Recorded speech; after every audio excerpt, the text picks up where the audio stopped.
Hello，子珊。Hello Vincent，我哋又做節目啦。係啊，今次咧講話你擅長啊呢啲，係咪啊？我冇你咁擅長。雖然我做過呢行，但係咧我諗女士講嘅仲有，哇係咯，即刻有埋添。係啊，即刻有啊，有貨啊。好啦，我哋今日講咧都幾傳奇啊！呢個係一個韓系嘅底妝產品啊，呢個 brand 叫係咪 TT？我成日聽讀錯呢個。TT 啊，我聽得較多係 TT 啊，係啊。好啦，咁 TT 咧呢個 brand 咧，即係近年咧就即係叫做攻咗去歐美，係美國嘅一個底妝嘅一個非常大嘅 brand 啦，係啊，喺 Amazon 係攞晒銷售冠軍嘅。咁所以我哋可以講一個簡單嘅呢個案例，講佢點樣可以做到跨國嘅一個行銷，點樣將一個韓國嘅 brand 打入美國市場，同途中呢個女士咧都大有關係嘅。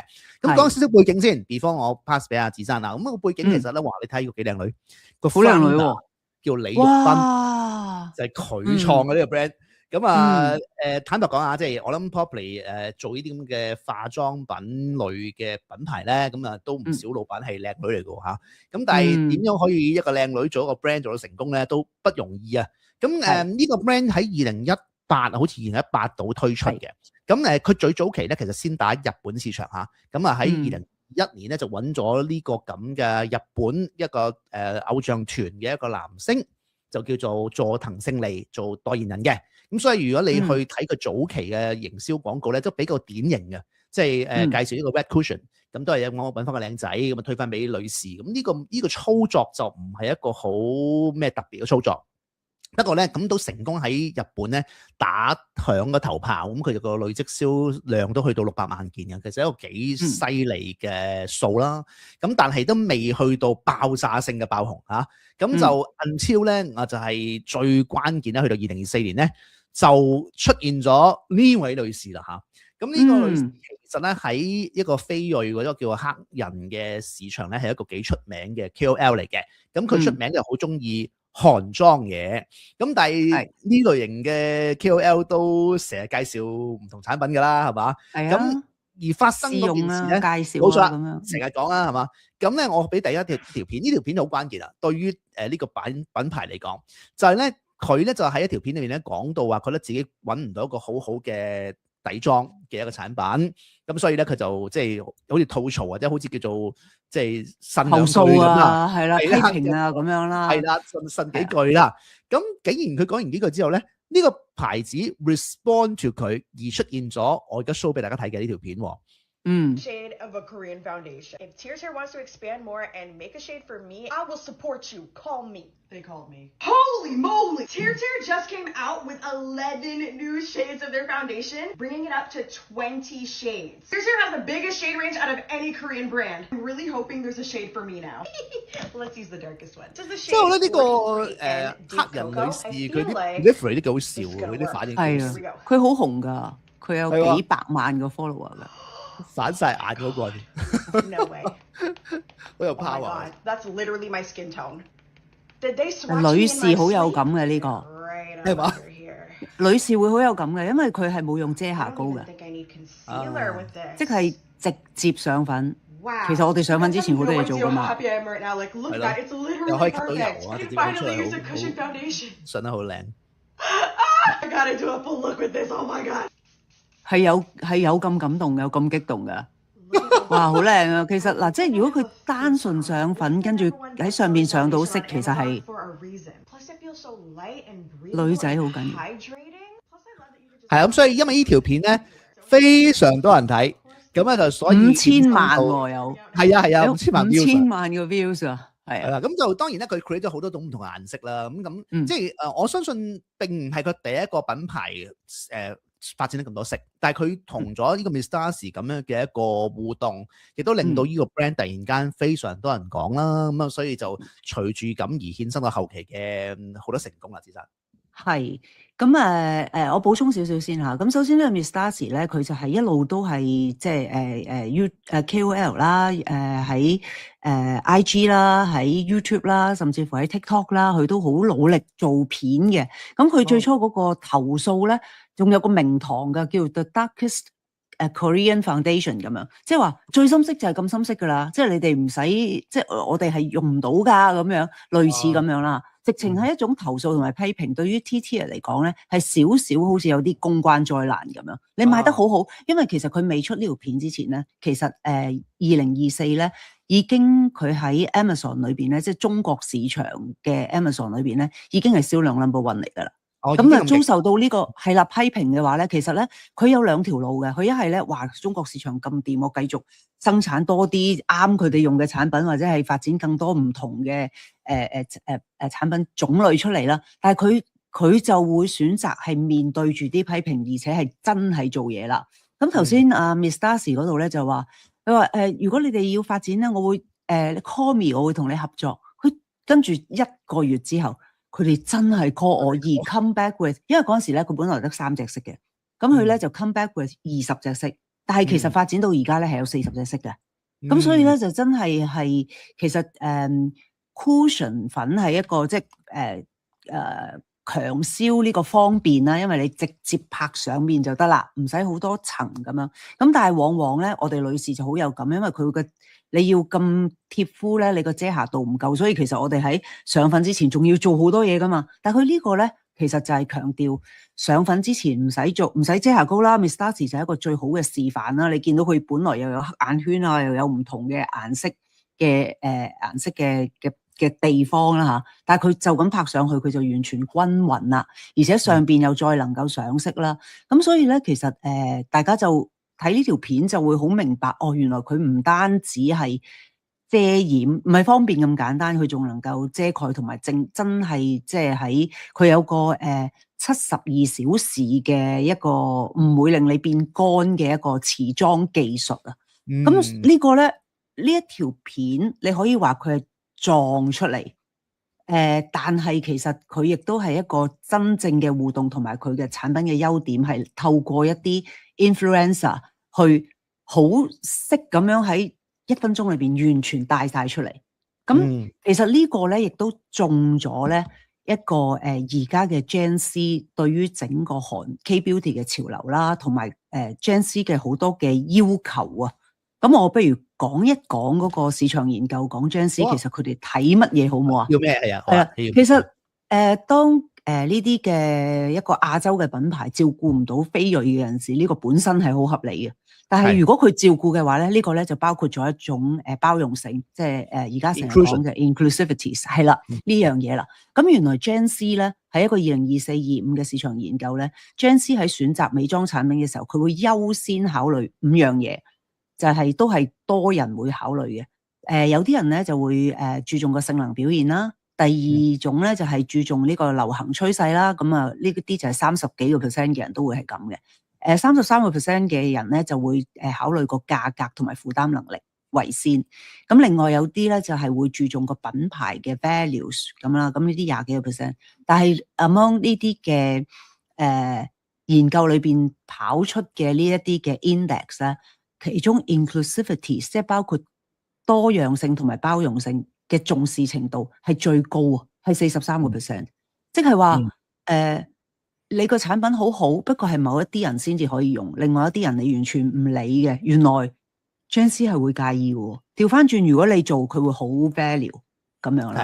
咁所以咧，其實亦都係因為呢一種嘅態度啦。即係頭先我哋都講咗好多嘢嘅，即係。重視埋個 brand values 啊，重視埋affordability， 即係當然都係你個價錢唔能夠太誇張啦。咁譬如 TTR 呢啲就係韓妝就係哇有一個咁重大嘅包容性，但係咁好用，而佢嘅價錢亦都係一啲都唔貴咯。咁所以其實係中晒好多嘢，靠一個 influencer 去發揚光大，5000萬點擊喎。其實 inclusivity 咧，頭先你 mention 到一樣嘢咧，即係頭先講 Gen Z 好珍視嘅一樣嘢咧。其實並唔係單純於就係講種族嘅 inclusivity，包含埋譬如而家成個 LGBT 啦，即係講緊個同志平權呢樣嘢啦，包含咗一啲可能係有殘障嘅種族群族啦。咁所以近年如果你睇翻即係較為大嘅國際獎項按廣告嘅咧，都好多時啲品牌會槓桿呢樣嘢，特別為咗某一啲少數族群一啲 minority 去做一啲特別嘅產品啊，或者特別嘅服務。咁呢個都可以增強咗啲 brand 嗰個 trustworthiness 同埋嗰種好感度啦。咁所以今次呢個牌子所做嘅就係針對即係有色族群啊。咁呢個都係一個好好嘅展示。咁而我哋想講多一樣嘢就係，其實佢今次呢個 Miss Darcy 同埋呢個 brand 嘅合作咧，並唔係單純就係出條片講咗就算。因為頭先我哋講嗰個靚女 founder 啦李玉斌係嘛？咁呢個女士亦都好，因為 Miss Darcy 令到佢喺美國爆紅咧，亦都特登請咗佢去韓國做咗個探訪，亦都有當然有啲其他嘅合作啦。不過即係佢好多花邊衍生㗎，喂好多品牌如果請一個 KOL 都不外乎係可能分賬啊，或者俾翻啲廣告費佢咯。咁咧佢就請佢去韓國之餘咧，就好似一個朋友咁帶周圍參觀。而咧好多人都津津樂道咧，就係佢不單去俾出酒店機票俾佢嚟去韓國啦，仲送咗個 Chanel 袋俾佢喎。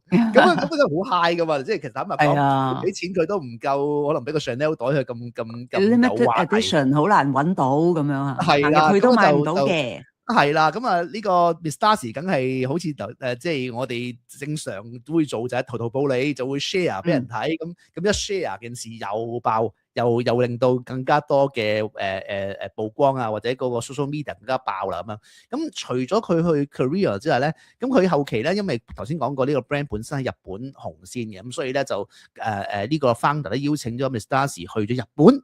咁我睇啲網上資料咧，就係話佢去日本又係住啲靚酒店啊，又係包機票酒店啦。但係咧今次咧就話據聞咧送埋 Air Max 俾佢添，送咗個 Birkin 袋係嘛？哇！我都唔知真定假啦嚇。咁但係咧即係我諗佢呢個模式都顯示咗一樣好有趣嘅，就係話其實一啲品牌同 KOL 合作咧，就唔止於咁純商業嘅，即係有少少可能佢本身自己嘅朋友，或者亦都借到力，就係令件事仲有啲 PR values 咯。咁頭先講到包容性嗰度咧，其實佢譬如佢揾男仔去做一個代言人啦，呢個都係即係其中之一啦。咁頭先亦都有佢其實就有而家有40個色啊。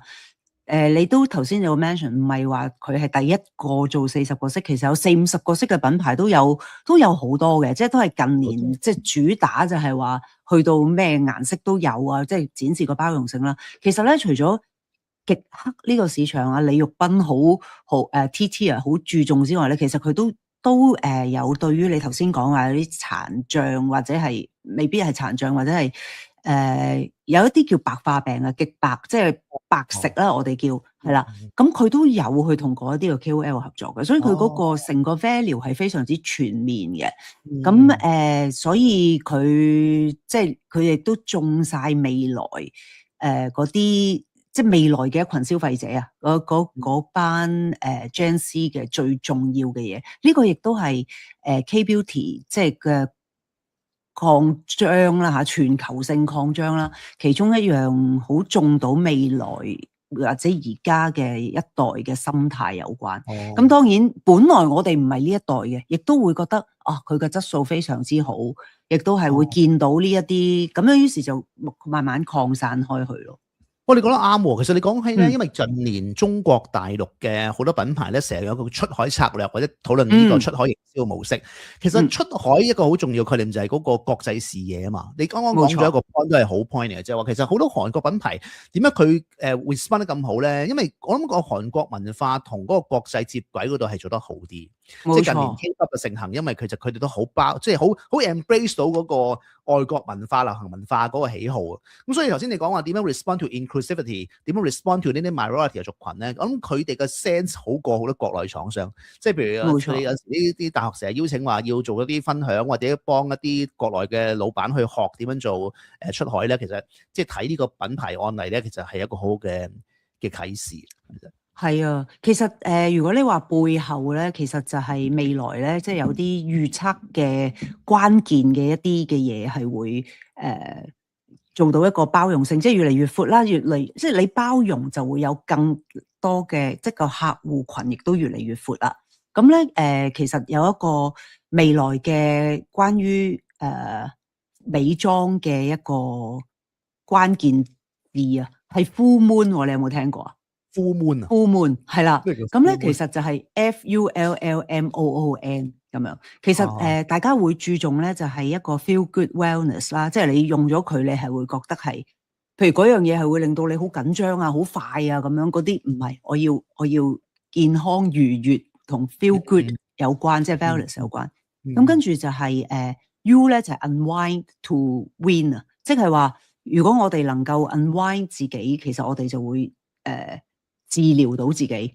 唔係去一個病態咁樣，所以 U 係 unwind。咁 L 咧就係 lifestyle shift， 即係話要針對氣候變化嘅一啲嘅 values 啦。咁另外一個 L 咧就係 layered K routine 啊，就係話將複雜嘅又要咁又要咁，你一步俾我啊。咁其實呢個亦都係即係一種 Gen Z 嘅追求啦，即係係啦。係啦，咁個 moon 咧 ，M 咧就係 medical home loop， 即係話我哋可能相信醫美或者有好多嘢都會接受，但係你翻到屋企話俾我聽，我點樣可以延伸去屋企嘅護理？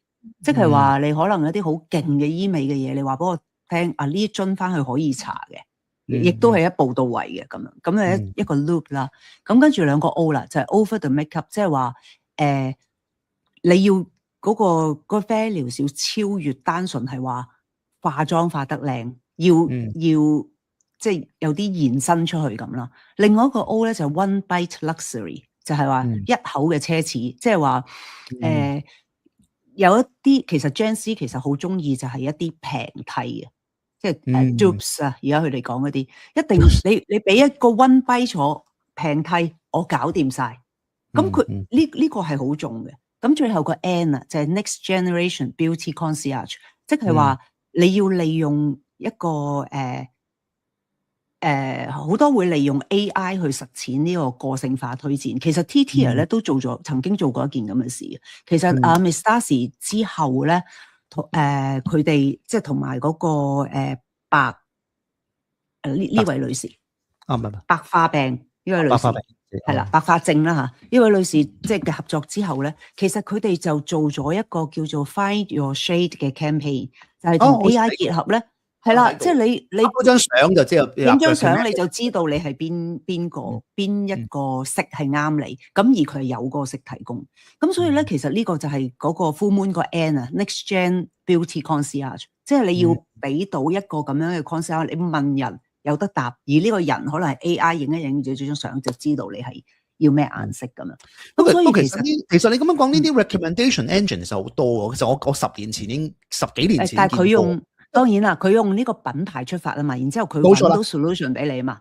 即係如果你話最正嗰樣嘢，因為佢掕翻兩個頭先你所講嗰個 inclusivity 嗰個 extreme minority 啊。如果純粹話普通其他人咁，你要去 recommend 一個顏色咁有人做過，但係佢今次譬如頭先咁講 mention 有白色嘅女士或者黑人嘅女士，其實覺得呢樣嘢就係結合咗，即係 technology 或者技術就唔係新，但係佢有埋頭先呢樣嘢，要有埋係啦，咁就係我覺得大家可以 learn 嘅嘢咯，即係唔係淨係純技術啦。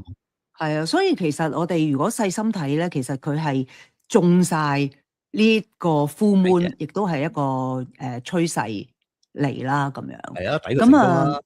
係啊，抵佢成功，同埋呢個都好得意啊！呢個故事即係真係而家變成一個40個啦。咁我手上面都有喎，你見到啊？你都有買啊？馬先生係咪你都有買啊？而家係啊，我都有買啊。不過未買之前咧，我想示範下呢個 One Spice Luxury 或者係呢一個點樣可以俾一個一步到位嘅方案嗱？其實我咧今日都特登用咗呢個 TTR 嘅粉嘅，我其實都係啊，我亦都有其實 Miss Darcy 咁激動，因為我以前係用唔到箍筍粉嘅，因為我要好多層去遮下平均個膚色啊咁咧嗱，我唔好似佢咁化，不如我而家抹啲俾你睇。好啊，抹啲俾你睇，原來咧係即係佢好貼嘅粉質啦，我抹呢邊啊。好貼嘅粉質啦，但係如果我抹一笪俾你睇咧，其實咧佢係可以好多層咁幫你調咗色，你睇爭幾遠個顏色，好遠喎，係咯。咁嗱就係咁啦。咁如果你落妝嘅時候，你就落咗去。你如果要化咧，壓翻上去就得噶啦。一陣間你一講嘢，我又會偷偷地壓翻上去。咁同埋咧呢一個即係咁，所以上嘅直戰場落妝噶啦。係啊，嗱，你睇可以爭幾遠個顏色，即係成個 shading 啊嗰樣嘢。咁同埋咧，其實佢有啲護膚作用嘅。好啦，咁我哋頭先講話，即係其實個品牌去到用即係所有呢啲嘅元素去擴闊自己全球去認識佢同埋用佢產品嘅呢個方向之外咧，其實仲有一個再落一層嘅 affiliate marketing 亦都喺度推動緊嘅喎。咁嗱呢一個咧。譬如呢一啲嘅產品喺邊度有得賣，咁譬如頭先我哋提過啦 ，Amazon 有得賣，咁啊好多商家自己買住入咗貨咁跟住賣啦，咁啊有直接嘅 affiliate marketing 啦，即係直接用 T-tier 啦。但係譬如舉例去到香港啦，咧咁啊莎莎有得賣咁咯，咁莎莎都會為佢做 promotion 嘅喎，即係佢都會揾一啲嘅 influencer 去做一啲嘅 affiliate marketing。咁正咧，我都做緊呢個 T-tier 嘅affiliate marketing。咁啊，同大家分享下，而家呢一刻咧，到5月5號啦嚇，我都係賣緊呢個 T-tier 嘅粉，你估唔到係幾多錢？你估下，不如你以一個男人你買咗幾多個月啊？買咗？我做3個星期嘅 promotion 嗱，咁呢個就係我同莎莎嘅一個合作 affiliate marketing，咁就係貨就喺莎莎度啦，咁我咧就推廣啦，咁大家我嘅 fans 咧就可以以一個非常之優惠嘅價錢買到啦，因為其實你就算你買到，你又未必係，即係可能都會冇貨噶嘛。即係香港有個 list price，但可能俾人搶晒噶嘛咁。咁所以我哋會括咗一個貨量，你一定買到啦。咁就咁香港咧，我哋就賣緊21同23嘅。咁即係40個顏色裏邊嘅2個顏色啊嚇。咁但係咧就最適合香港人噶啦。好，我即刻補翻個答先。咁好啦，咁咧，咁個做法係點咧？其實咧。我同莎莎嘅合作咧，直情係莎莎咧就喺莎莎 .com.hk 嗰度咧，裏邊有一個 hidden page，直情嗰一個 hidden page 係梁子珊嘅。咁咧我去推廣嘅時候咧，我俾呢一條 link 你咧，你入到去咧，你就可以買。咁呢個價錢咧，不如我直接開估咯，108蚊。你老婆，我估佢抄下都有嘅，即係抄下個箱底，佢都應該有嘅。我哋都一齊去旅行，去咗韓國一轉噶嘛。買咗唔少係咪？其實呢一個買唔少，其實咧呢個粉咧，你真係男士，佢搭喺你塊面度咧，你都會咁滑同埋有呢啲光嘅。所以其實係真係非常之吸引嘅。100蚊又抵喎，100蚊。108啊，係啊，所以其實頭先我哋講個 full moon 咧，即係話你個 One Bite Luxury，你買咗一個好好嘅。極高端嘅技術產品，而你係一個平替品，甚至乎其實佢可能已經好過好多，唔係平替冇貴替添啊！即係你想買個貴啲，但係同樣效能都冇，咁但係佢就係一個咁樣嘅價錢。當然佢個原價係390蚊咁樣嘅，咁但係即係可以喺一啲affiliate marketing，因為佢呢啲品牌佢2018先出世啦，佢係已經用過 social media 係用得非常之好嘅。所以今集咧，我都擺咗呢一個link 出嚟喺下邊，咁啊大家都可以入去買喎，108蚊。當然係買滿幾百蚊就會送貨咁樣啦。咁就係，所以係有一層又一層嘅品牌推廣啦 ，affiliate marketing 啦，去到influencer 嘅手上亦都會再去推廣啦咁樣。咁啊。一個好特別嘅好嘅案例啊，其實真係係咯，好犀利喎！咁希望多啲我哋睇呢個節目嘅觀眾去幫你買，然後等呢個呢個牌子送個 Chanel 俾你咯，可以展示下呢一個affiliate marketing，就請你過韓國，然後送個 Chanel 俾你，冇錯啦。咁你就巴閉，我一定會叫埋你去一齊，我哋一齊去玩，再睇下有啲 K Beauty 嘅有啲乜嘢嘅特別嘅行銷方法，好嘛？好啊，咁啊，呢集就去到呢度啦，好嘛？ Thank you。OK，好啦，今日講到。